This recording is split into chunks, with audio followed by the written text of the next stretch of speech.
Tunnel దగ్గర rescue operation high risk లో కొనసాగుతోంది. దాదాపు చివరి 200 మీటర్ల దూరం వరకు వెళ్లారు రెస్క్యూ సిబ్బంది. ఆ 200 మీటర్లు దాటితే టన్నెల్లో చిక్కుకున్న 8 మందిని రక్షించవచ్చని అధికారులు తెలిపినట్లు తెలుస్తోంది.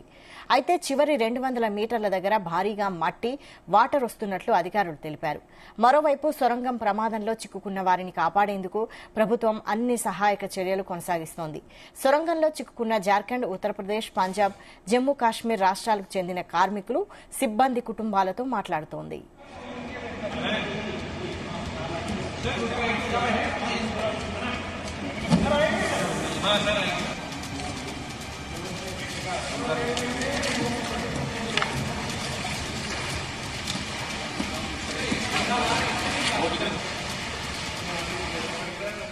ఇదే అంశంపై మరిన్ని డీటెయిల్స్ మా ప్రతినిధి జానయ్య అందిస్తారు. జానయ్య, చెప్పండి, టన్నెల్ వద్ద ప్రస్తుతం రెస్క్యూ ఆపరేషన్ ఎలా సాగుతోంది?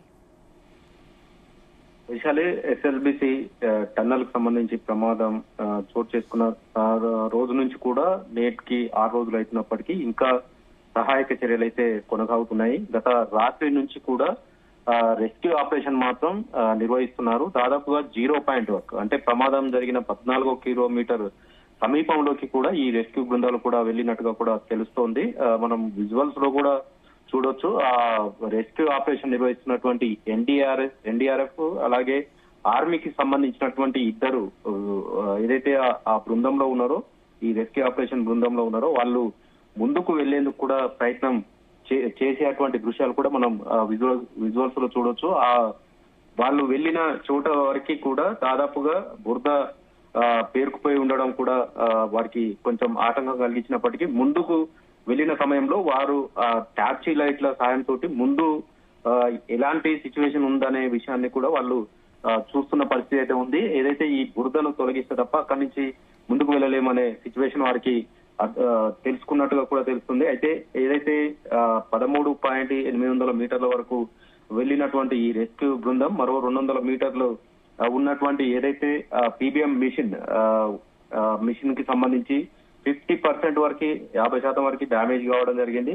మట్టి పిల్లలు అలాగే రాళ్లతోటి బురదతోటి కూడుకొని ఉన్న ఆ ముందు భాగంలో ఉన్నటువంటి అదంతా కూడా తొలగిస్తేనే ముందుకు వెళ్లేటువంటి పరిస్థితి ఉంది. ఈ నేపథ్యంలో అక్కడ వాళ్ళు వెళ్లినటువంటి ముందు 13.8 కిలోమీటర్ వరకు 800 మీటర్ల వరకు వెళ్లినటువంటి ఆ రెస్క్యూ బృందానికి ముందుకు వెళ్లే ప్రయత్నం కూడా చేయడం జరిగింది. వాళ్ళు ఇద్దరు ఎన్డీఆర్ఎఫ్ బృందానికి సంబంధించి ఒకరు, అలాగే ఆర్మీ బృందానికి సంబంధించి మరొకరు, వీరిద్దరు కూడా టార్చి లైట్లతోటి ముందుకు వెళ్లేందుకు ప్రయత్నం చేయడం జరిగింది. అయితే మొత్తం టన్నెల్ విస్తీర్ణానికి సంబంధించి 10 మీటర్లు ఉంటుంది. ఈ 10 మీటర్ల వెడల్పులో ఉన్నటువంటి ఈ టన్నెల్లో దాదాపుగా 8 మీటర్ల వరకు కూడా ఈ బురద కావచ్చు, ఇటు రాళ్లు అలాగే డ్యామేజ్ అయినటువంటి మిషన్ ఇదంతా కూడా కూరుకుపోయి ఉండడంతో కేవలం 2 మీటర్ల విస్తీర్ణం మాత్రమే పైనుంచి కనబడుతున్న దృశ్యాలు మనం లోపల నుంచి వచ్చినటువంటి విజువల్స్ ద్వారా తెలుస్తోంది. అయితే ముందు భాగంలో మాత్రం మొత్తం కూరుకుపోయినట్టుగా ఉంది.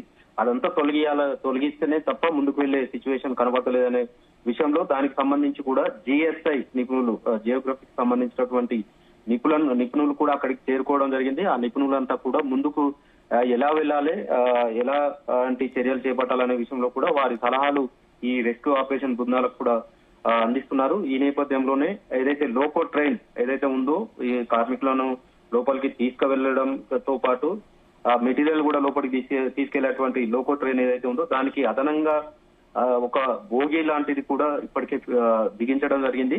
ఆ బోగి ద్వారా దాదాపుగా ఇదైతే బురద పేరుకుపోయి ఉన్నదో ఆ బురదను కూడా ఆ బోగి ద్వారా బయటికి తీసేందుకు కూడా అన్ని ఏర్పాట్లు చేస్తున్నారు. ఎట్టి పరిస్థితుల్లో ఈ ఆపరేషన్ సక్సెస్ చేసి అక్కడ చిక్కున్న వారిని ప్రాణాలతో బతుకుంటే మాత్రం ప్రాణాలతో తీసుకొస్తాం, లేదంటే ఇతరంగా ఏదైనా ప్రమాదం చోటు చేసుకుని ఉంటే వారిని ఎట్టి పరిస్థితుల్లో ఈ సహాయక చర్యల్ని మాత్రం ఈ రోజు అని రేపు సాయంత్రం లోపు ఖచ్చితంగా పూర్తి చేయాలనే ధీమతోటి ఎన్డీఆర్ఎఫ్ సిబ్బంది, ఇటు ఆర్మీ అలాగే ర్యాట్ హోల్ మ్యాన్ టీమ్ తో పాటు ఇటు సింగరేణికి సంబంధించిన రెస్క్యూ ఆపరేషన్ కి సంబంధించిన టీం, నేవీ, వీరంతా కూడా 57 మంది మాత్రం ప్రస్తుతం లోపల మాత్రం సహాయక చర్యలు సంబంధించి వాళ్ళు పాల్గొంటున్నారు. దానికి సంబంధించి ఎప్పటికప్పుడు బయట నుంచి కూడా వారికి జిఎస్ఐ సంబంధించినటువంటి జియోగ్రఫీకి సంబంధించినటువంటి నిపుణులు కూడా సలహాలు ఇస్తున్న నేపథ్యంలో వాళ్ళంతా కూడా ఆ సలహాలు పాటిస్తూ ముందుకు వెళ్లేందుకు మాత్రం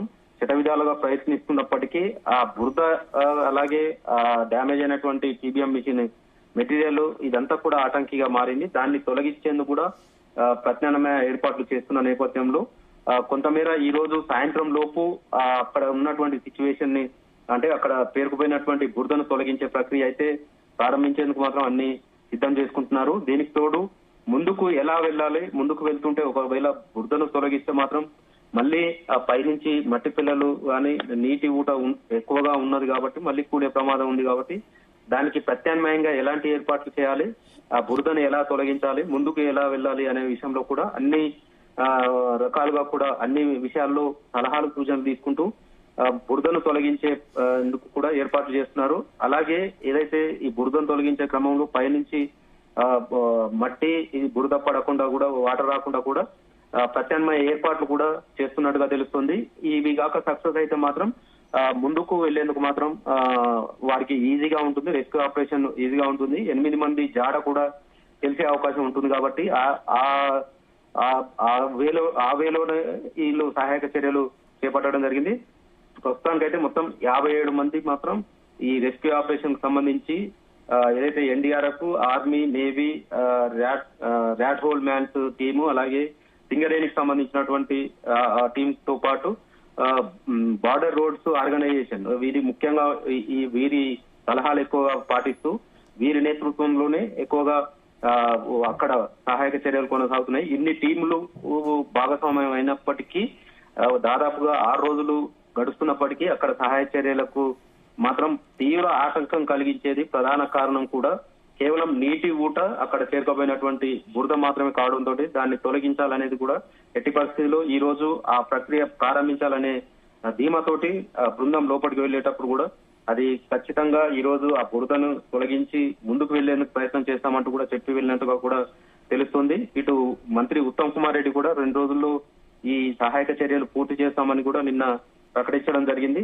ఆ నేపథ్యంలోనే వీళ్ళంతా కూడా రెస్క్యూ ఆపరేషన్ 6వ రోజు చేరుకుంది కాబట్టి ఈ రోజు ఖచ్చితంగా ముందుకు వెళ్లేందుకు మాత్రం సిద్ధమవుతున్నారు. ప్రస్తుతం ఉదయం నుంచి కూడా ఏదైతే ఈ 0 పాయింట్ వద్దకు వెళ్లారో 13.5 వరకు కూడా ఈ వాటర్ అలాగే బురద ఉన్నప్పటికీ దాన్ని ఛేదించుకొని 13.800 మీటర్ల వరకు 13.800 కిలోమీటర్ల వరకు కూడా రెస్క్యూ టీమ్స్ ముందుకు వెళ్ళాయంటే సగం వరకు సక్సెస్ సాధించినట్టే అని చెప్పవచ్చు. దీనికి తోడు ఏదైతే నీటి ఊట వస్తుందో దాన్ని కూడా వాటర్ ని బయటికి పంపించే విధంగా కూడా హై కెపాసిటీ మోటార్లను కూడా బిగించినప్పటికీ నీటి ఊట ఎక్కువగా వస్తుండడంతో ఆ నీటి ప్రవాహం అనేది కూడా అలాగే ఉంటుంది. దాదాపుగా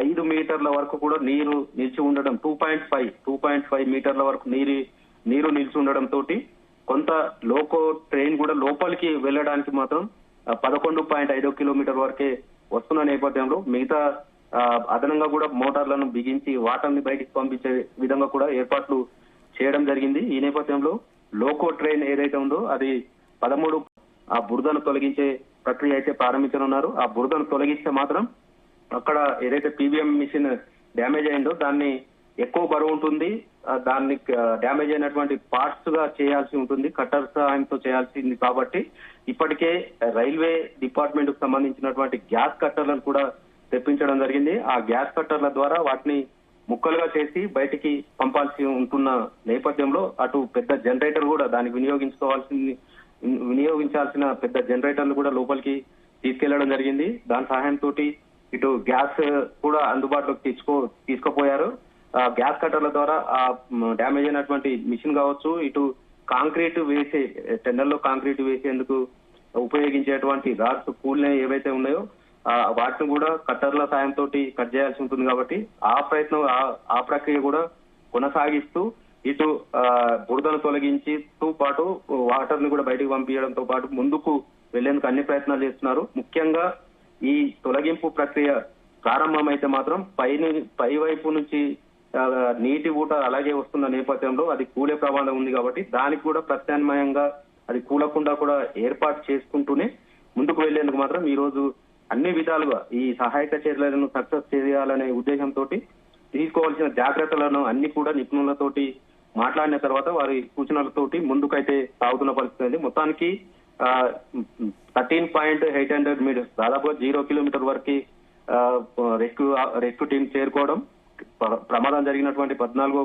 కిలోమీటర్ కు సమీపంలోకి వెళ్లిన నేపథ్యంలో ఈ రోజు లోపల చిక్కుకున్న వారి ఆచూకీ తెలిసే అవకాశం ఉందంటూ కూడా అధికారులు తెలుపుతున్నారు. దీంతో పాటు అక్కడ లోపల ఉన్న సిచ్యువేషన్ మాత్రం భయానకరంగా ఉండడంతో కొంత కార్మికులు కూడా ఏదైతే ఈ బురదను అలాగే అక్కడ ఉన్నటువంటి మెటీరియల్ ని బయటికి తీసుకొచ్చేందుకు కార్మికులను లోపలికి తీసుకెళ్లేందుకు వారు ప్రయత్నం చేసినప్పటికీ ఇప్పటి వరకు అక్కడ పనిచేసినటువంటి ప్రాణాలతో బయటపడ్డటువంటి కార్మికులు లోపలికి వెళ్లేందుకు కూడా భయపడుతున్నారు. ఎందుకంటే ఆ ప్రమాదం జరిగినప్పుడు వారు అక్కడ చూసిన విధానం, అక్కడ ఉన్నటువంటి సిచ్యువేషన్ ను చూసి వారు లోపలికి వెళ్లేందుకు మాత్రం ధైర్యం చేయడం లేదు. అయినా కూడా ఈ రెస్క్యూ ఆపరేషన్ నిర్వహిస్తున్నటువంటి సిబ్బంది అక్కడ ఉన్నటువంటి సహాయక చర్యల్లో వాళ్లే పాల్గొంటూ ఇటు బురదని దాంతో పాటు అక్కడ మెటీరియల్ ఏదైతే ఉందో వాటిని అన్నింటిని కూడా లోకో ట్రైన్ ద్వారా బయటికి తీసుకొచ్చే విధంగా కూడా ప్రయత్నం చేస్తున్నారు. దీంతో పాటు కన్వేయర్ బెల్ట్ సైడ్ కి ఏదైతే